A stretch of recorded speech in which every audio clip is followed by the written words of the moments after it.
हर खबर पर होगी आपकी पकड़। डाउनलोड कीजिए एबीपी लाइव ऐप। नमस्कार, आप सबका स्वागत है। मैं हूं आपके साथ सुमित अवस्थी। नमस्कार, मैं हूं रुमाना इसार खान और इस वक्त की बड़ी खबर जिस पर हम लगातार नजर बनाए हुए हैं, लड़ाकू विमान राफेल फ्रांस के मेरिनेक एयरबेस से भारत के लिए उड़ान भर चुकी है। पहली खेप 5 राफेल लड़ाकू विमानों की, जिसमें 2 ट्रेनर एयरक्राफ्ट हैं और 3 ये लड़ाकू विमान राफेल उड़ान भर चुके हैं, रास्ते में है। और ये कुछ देर पहले की तस्वीरें हैं मेरिनेक फैसिलिटीज की, जहां से इन विमानों ने उड़ान भरी है। और खास बात यह है कि कल यूएई में हॉल्ट करते हुए परसों बुधवार को अंबाला एयरबेस पहुंचेंगे और वहां पे इसकी कमीशनिंग होगी। फिर ये भारतीय वायुसेना में औपचारिक तौर पर शामिल हो जाएंगे। सुनते हैं उस आवाज को जब इन्होंने गगनभेदी आवाज के साथ उड़ान भरी हिंदुस्तान के लिए।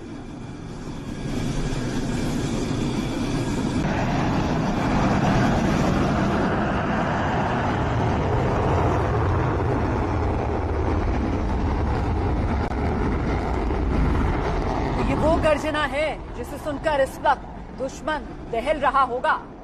ये 5 लड़ाकू विमान राफेल और अब इनके आने से भारतीय वायुसेना की ताकत क्षमता में जबरदस्त बढ़ोतरी। दुश्मन के पसीने छुड़ाने वाले ये लड़ाकू राफेल विमान अब भारतीय वायुसेना के बेड़े का हिस्सा होने जा रहे हैं। परसों तैनात कर दिया जाएगा इनको अंबाला एयरबेस पर। बहुत विवाद हुआ राफेल की तैनाती को लेकर, राफेल की खरीद को लेकर, लेकिन आज की तारीख में जितने वायुसेना से जुड़े हुए अधिकारी हैं, ऑफिसर्स हैं, पायलट्स हैं, चाहे वो सर्विंग है चाहे वो रिटायर्ड है, अगर आप उनसे बात करेंगे तो कहेंगे वो मानते हैं कि इससे बेहतर विमान दुनिया में इस वक्त कोई भी उपलब्ध नहीं है। डसॉल्ट एविएशन ने इसको बनाया है, फ्रांस की कंपनी है, और फ्रांस और इंडिया का जो कोलैबोरेशन है डिफेंस कोऑपरेशन का, उसके तहत भारत ने इसकी खरीद की है। 36 विमानों का ये बेड़ा आना है। 5 विमान उड़ चुके हैं, जैसे कि रुमाना आपको लगातार बता रही हैं, और बुधवार से ये भारतीय बेड़े में शामिल हो जाएंगे। भारतीय वायुसेना को एक नई ताकत प्रदान करेंगे। 29 तारीख को ही राफेल को भारतीय वायुसेना में शामिल होना है। हालांकि शामिल होने का आधिकारिक समारोह अगस्त के महीने में होगा। बताया जा रहा है कि अंबाला पहुंचने के 1 हफ्ते के अंदर ही ये विमान तैनाती के लिए तैयार होंगे। राफेल को भारत चीन की लद्दाख सीमा पर ही तैनात किया जाना है। राफेल ऐसा फाइटर प्लेन है जो दुश्मन को तहस नहस करने वाले हथियारों से लैस है। क्षमता बढ़ाने के लिए भारत ने हाल ही में हैमर मिसाइल के लिए भी आपातकालीन ऑर्डर दिया है। हैमर मिसाइल 60 से 70 किलोमीटर की दूरी से हमला कर सकती है। बंकर समेत किसी भी निशाने को ध्वस्त करने में सक्षम है। इसके अलावा राफेल के साथ 3 गेम चेंजर मिसाइल और लगी हैं। मेट्योर मिसाइल की रेंज करीब 150 किलोमीटर है। आवाज से 4 गुना तेज उड़ सकती है। ये रेडार गाइडेड मिसाइल बीच रास्ते में लक्ष्य को बदला जा सकता है। Scalp missile cruise missile deep strike यानी जमीन पर अटैक करने के लिए। एयरबेस, रेडार, कम्युनिकेशन के हब पर निशाना बनाने में माहिर। ये स्टील्थ मिसाइल है जिसका पता लगाना आसान नहीं। माइका मिसाइल हवा से हवा में मार करने वाली माइका मल्टी मिशन मिसाइल है। ये सेल्फ डिफेंस मिसाइल है। दागने के बाद दुश्मन के जहाजों का बचना मुश्किल है। अंबाला एयरपोर्ट स्टेशन पर पहले ही जगुआर MiG-21 तैनात है।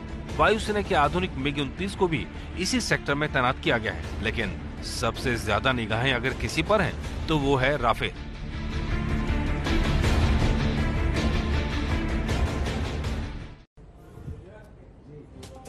तो देखा आपने किस तरीके से भारतीय वायुसेना को एक नई ताकत मिलने वाली है राफेल के भारतीय बेड़े में शामिल होते ही। मेरे साथ हमारे सहयोगी नीरज राजपूत लगातार बने हुए हैं, जो एक एक चीज पर नजर रखे हुए राफेल से जुड़ी हुई। नीरज, अब बुधवार से भारतीय बेड़े में शामिल होगा, जैसा कि आपने बताया। आप ये भी बता चुके हैं कि अंबाला में क्यों रखा जा रहा है। LOC और LAC दोनों की जगह पर निगहबानी कर सकता है। अब सवाल ये खड़ा होता है कि बाकी का पूरा बेड़ा यानी 36 के 36 विमान मिलने में और कितना समय लगेगा? जो विमान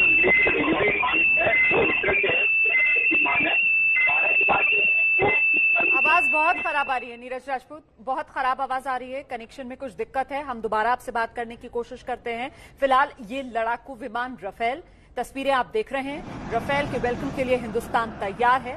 भारतीय वायुसेना की ताकत किस तरीके से बढ़ेगी इस राफेल विमान से, वो समझिए जरा इस ग्राफिक के जरिए, क्योंकि लड़ाकू राफेल विमान का मतलब है ये हैमर मिसाइल जो 60 से 70 किलोमीटर की दूरी से हमला कर सकती है, बंकर समेत किसी भी निशाने को ध्वस्त करने में सक्षम है।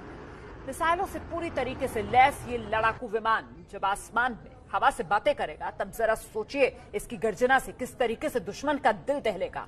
ये देखिए माइका मिसाइल, हवा से हवा में मार करने वाली मल्टी मिशन मिसाइल है। ये सेल्फ डिफेंस मिसाइल है।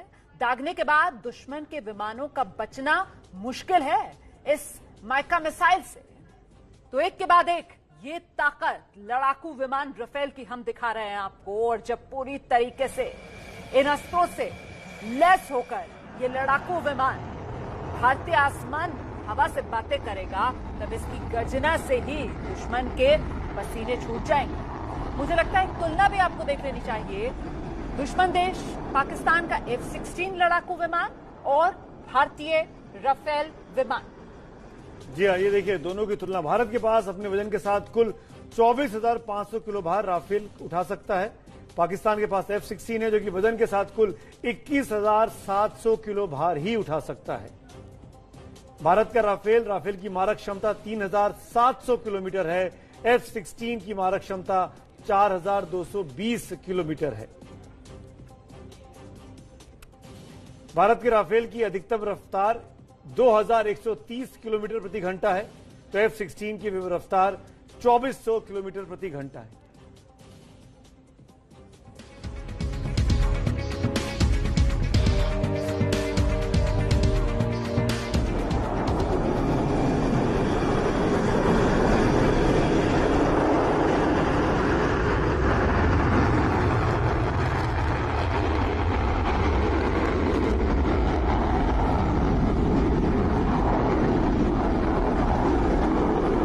यही वो मिसाइल है माइका। ये जो आप तस्वीर देख पा रहे हैं ना, ये माइका मिसाइल जिसका जिक्र अभी रुमाना कर रही थी, जो air to air self defence missile है, मल्टी मिशन मिसाइल है। और ये जो मिसाइल आपने देखी ये हैमर है। ये जमीन पर वार करती है, जमीन पे ये जो नीचे गिरती है और फिर सीधे जाती है जमीन की तरफ। ये हैमर मिसाइल है जो हथौड़े की तरह वार करती है। हैमर मतलब हथौड़ा।